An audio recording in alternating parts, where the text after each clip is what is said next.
পাবনার ঈশ্বরদীতে পদ্মা নদীর তীরে রচিত হচ্ছে বাংলাদেশের এক নতুন ইতিহাস। যে স্বপ্ন দেখা শুরু হয়েছিল ১৯৬১ সালে, আজ তা বাস্তবের একদম দোরগোড়ায়। স্বাগতম রূপপুর পারমাণবিক বিদ্যুৎ কেন্দ্রে, দেশের একক বৃহত্তম মেগা প্রকল্প।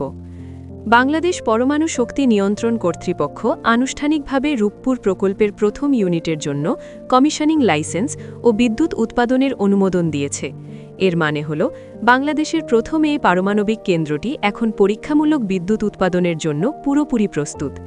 রাশিয়ার কারিগরি সহায়তায় নির্মিত এই প্রকল্পে রয়েছে ১২০০ মেগাওয়াটের দুটি ইউনিট। মোট ২৪০০ মেগাওয়াট বিদ্যুৎ সরবরাহ করবে এই দানবীয় অবকাঠামো।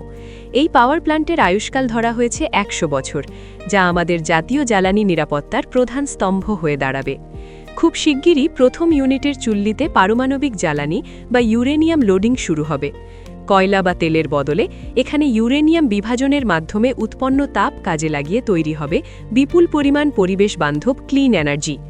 নিরাপত্তার বিষয়ে এখানে কোনো আপোষ করা হয়নি। ব্যবহৃত হচ্ছে রাশিয়ার অত্যাধুনিক জেনারেশন 3+ রিয়্যাক্টর, যা যে কোনো বড় ধরনের দুর্ঘটনা বা প্রাকৃতিক দুর্যোগ মোকাবেলায় সক্ষম। সব ঠিক থাকলে আগামী জুলাইয়ে পরীক্ষামূলকভাবে গ্রিডে যুক্ত হবে বিদ্যুৎ এবং ২০২৬ সালের ডিসেম্বর নাগাদ শুরু হবে বাণিজ্যিক উৎপাদন। অন্ধকার পেরিয়ে বাংলাদেশ প্রবেশ করছে এক আলোকিত পরমাণু যুগে।